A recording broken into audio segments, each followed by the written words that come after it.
Hello guys, welcome back to my channel. Thanks for tuning in and watching. If you haven't subscribed and you'd like to, then please go ahead, that would be great. Or just drop a like if you want to. So in my last video I talked about doing a psychology degree within the UK, so what the degree is made up of and what it's sort of the pros and cons of studying it, I suppose. In this video I want to talk about doing a master's degree in psychology, again in the UK. So this video will be useful for anyone who has completed an undergraduate degree in psychology and would maybe at this moment be considering doing further study, or could really be for anyone who just wants to learn a bit more about what it's like to do a master's degree in psychology in the UK. So I really hope this video is beneficial for people and it inspires you, and there's something that you really take away from this, which I hope there will be. So yeah, that's what the video is going to be about, just doing a master's degree, as I say. So what I did a master's degree in psychology research methods at the University of Nottingham. So that's what I did, but there's various different types of master's degrees that you can do within the UK. So there's what's known as an MSc psychology conversion course, which is a course designed for people who have not previously done a psychology degree, but they want to basically convert onto psychology. So it's kind of it takes the core parts of psychology, it's kind of a bit of each part of an undergrad degree, and then you complete that in a year. There's master's degrees such as, I think there's clinical applications, or it's clinical psychology related master's degrees. They're not necessarily a clinical doctorate, but they would, I assume, have some kind of research element which looks at clinical, and certainly would contain a lot of theory from clinical psychology.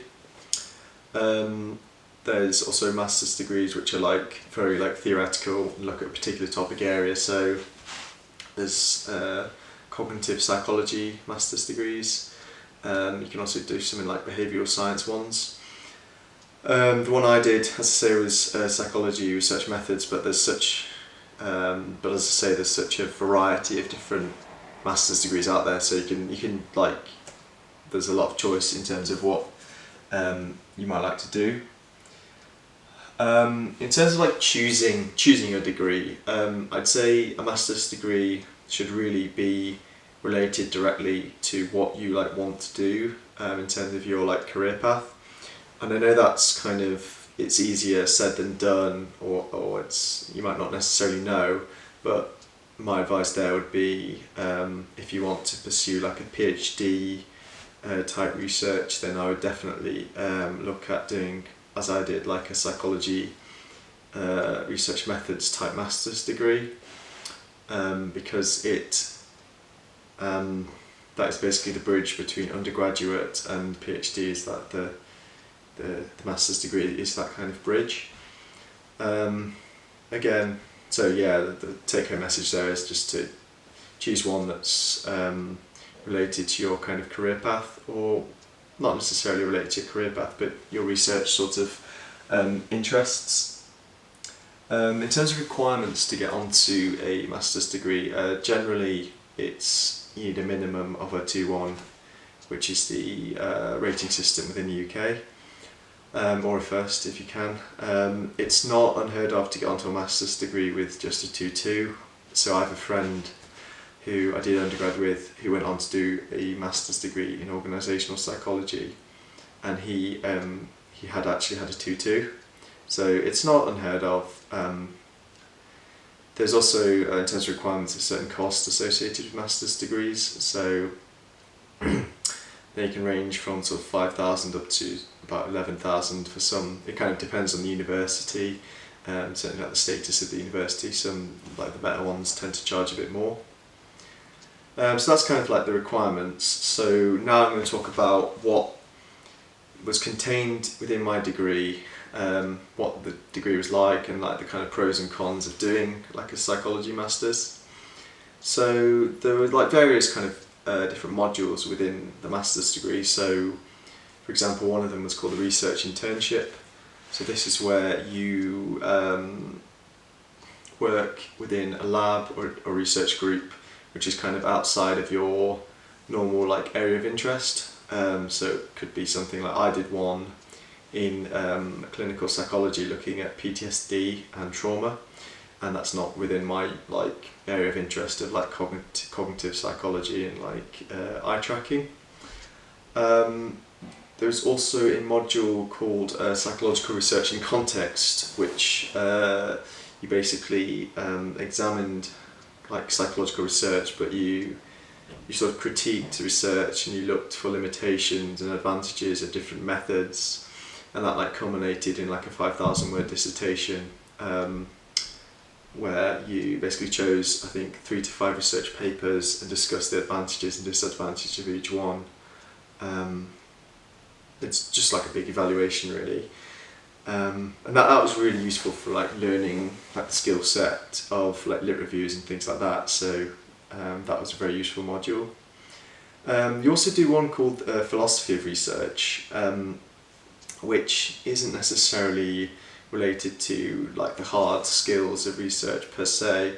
It's more like the kind of like the theory of it and like the theoretical or like philosophical underpinnings. So one theory we looked at, and I drew a diagram of it, and I haven't brought it to the camera, which is really annoying, but it's called critical realism, and it has like 3 like rings, and so in the inner ring there's the real, the next ring outside that there's the actual, and then there's the ring outside that is the observed. I'm not sure if that's right, I did draw it out but I forgot to bring it.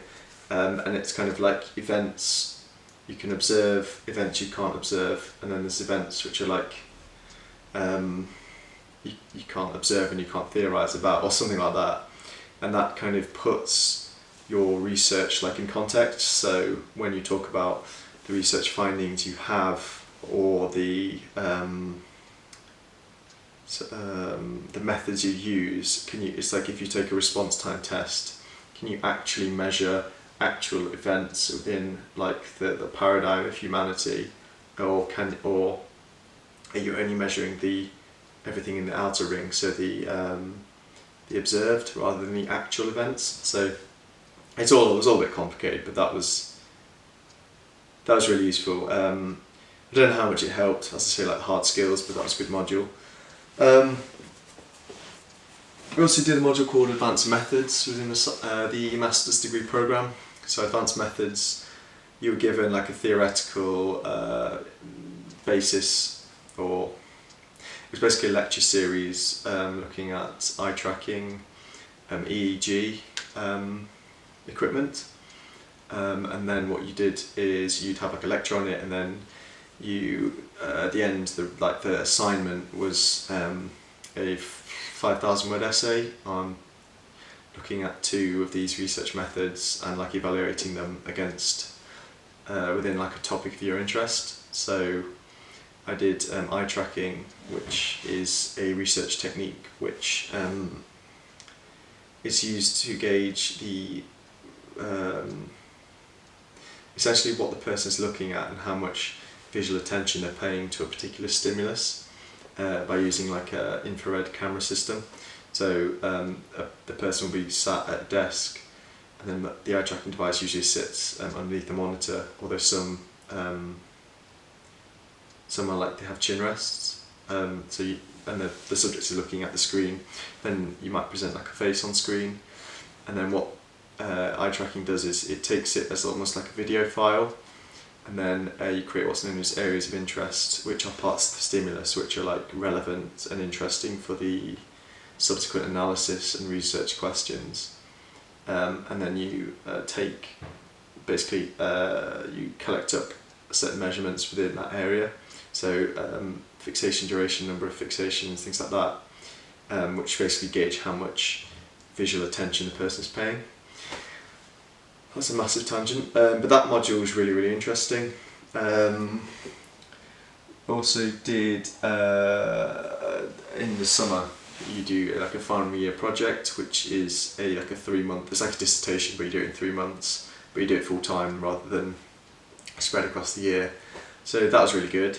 Really enjoyed doing that. Yeah, so that's a couple of the modules that you might study.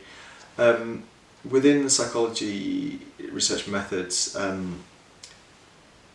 it's not just like learning in lectures, doing assignments. So the university where I studied, there was a really good, strong like research like community. So they had seminars where they'd have external people come in, experts in their subject. They come in and present on research findings, research that they completed, which was really good. So yeah, it's not just like lectures, workshops. It's kind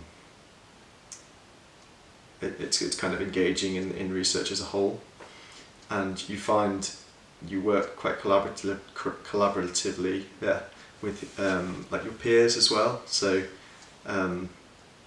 that's kind of what you would engage in if you undertake a research masters.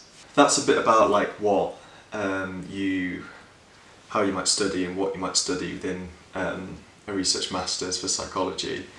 Now I'd like to talk about like the kind of workload that you'll experience if you choose to do like a master's degree. It is quite a huge workload. So it kind of comes in waves. So for me it was like October to December, you kind of do module, then December you have about, I think I had about 4 deadlines, one of which was like 5,000 word essay, one of which was like a 3,000 word essay, another of which was like 2,500 word essay. So it was about 10,000 words due in for like December, January. So I spent most of like my whole Christmas holiday like doing that. And then you kind of have like a lull, so you have like January, February, March, and then in April there was another big hand-in, which was, I think, again like about 10 to 12,000 words of assignments. So it kind of comes in like peaks and troughs, but it is a huge amount of work and it is really hard.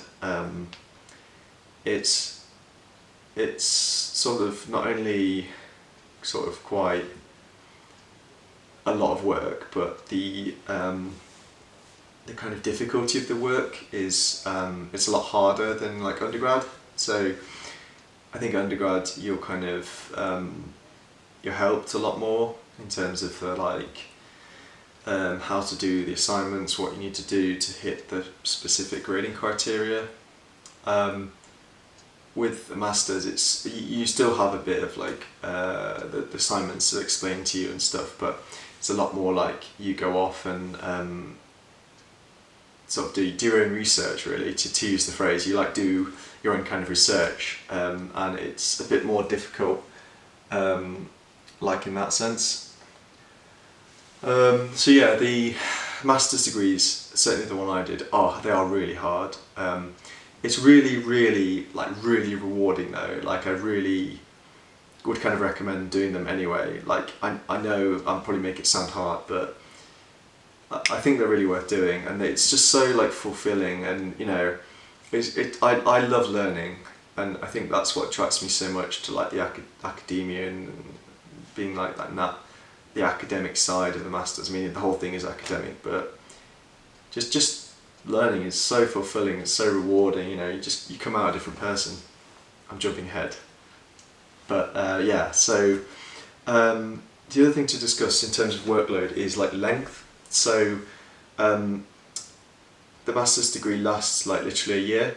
So you start in September and then you finish pretty much in September the following year.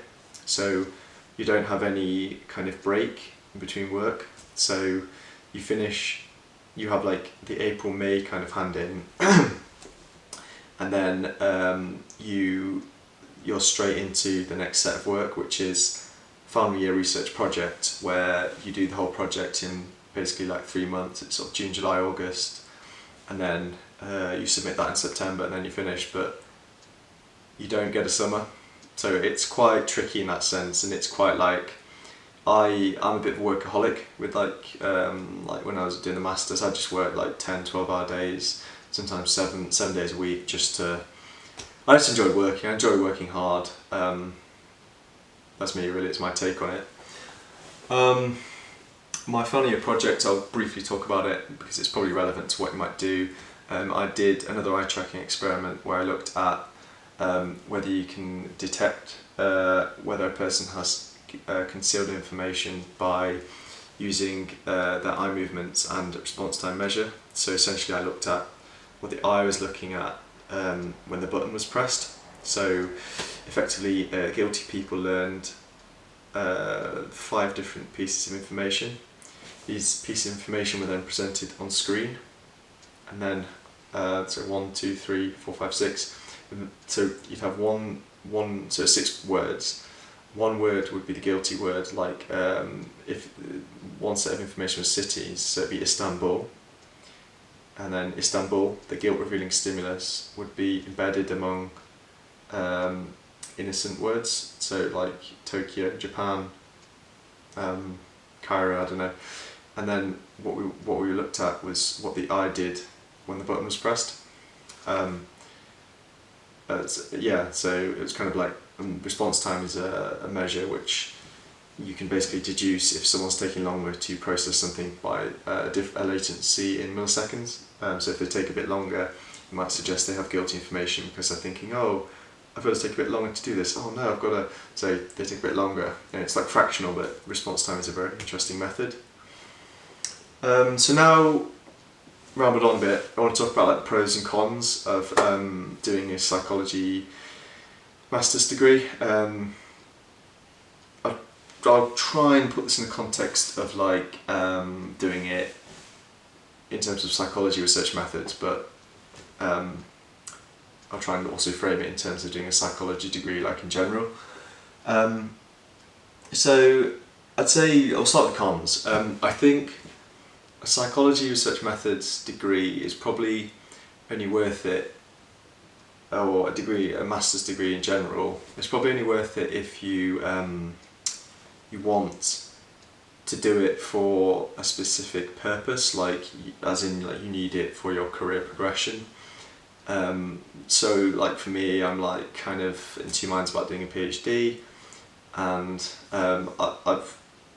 it's always been something it's been on the back burner for me, like something maybe 5-10 years down the line I might like to do it.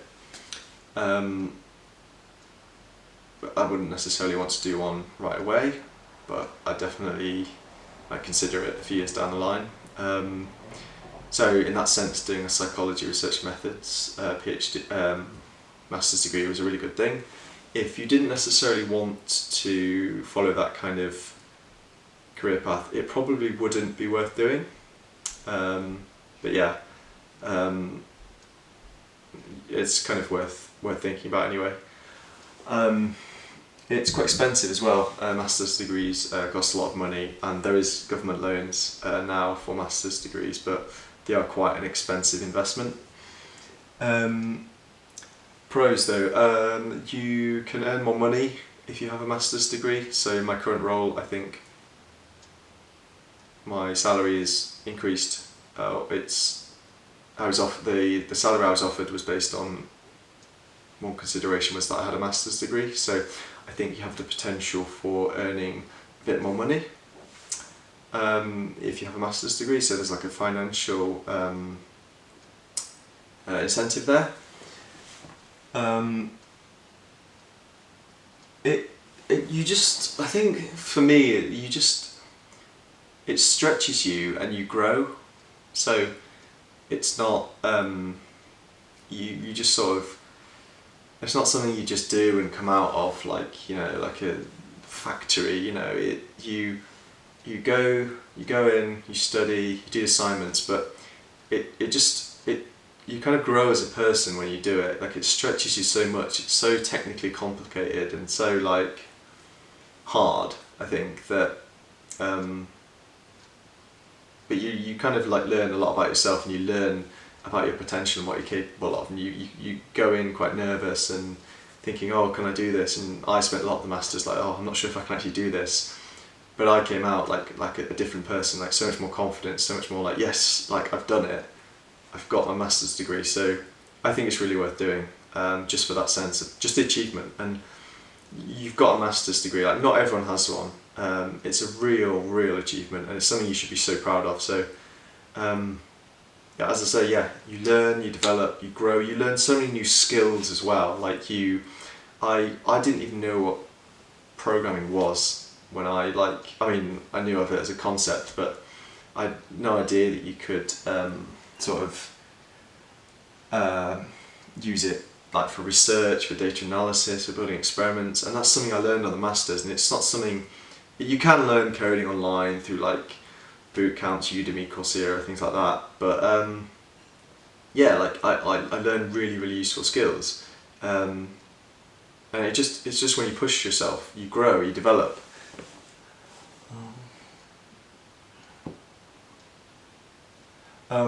Yeah, one final thing I would say is doing a master's degree, I think it opens doors for you. If you want to go on to a PhD within the UK, certainly you'll probably need one.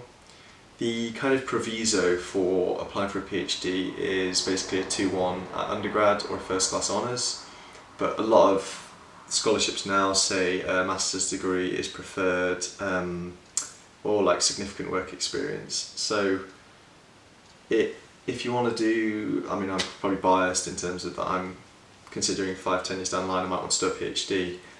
I would consider doing, I'd say if you want to do the PhD, a master's is a really good thing to do, and it just provides that bridge. And I think because it's really a PhD would be extremely difficult, very hard. I probably can't even imagine how hard it would be.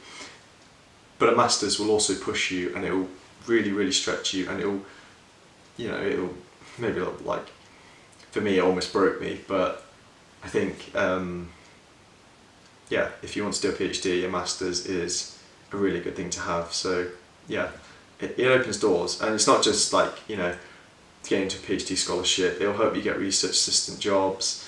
If you want to work in research outside academia like I do, it'll give you that kind of option as well. So yeah, guys, thank you so much for watching this video. I hope you've enjoyed it. I hope it's been useful. You've learned a bit about doing a psychology master's degree within the UK. If you'd like to subscribe, please do. That'd be great. Get some subscribers going, and give it a like if you want. I've got a blog which I've started on WordPress, which you can find in the description. But yeah, thank you very much for watching, guys. I hope you have a lovely morning, lovely afternoon, and a lovely evening, and I wish you all the best.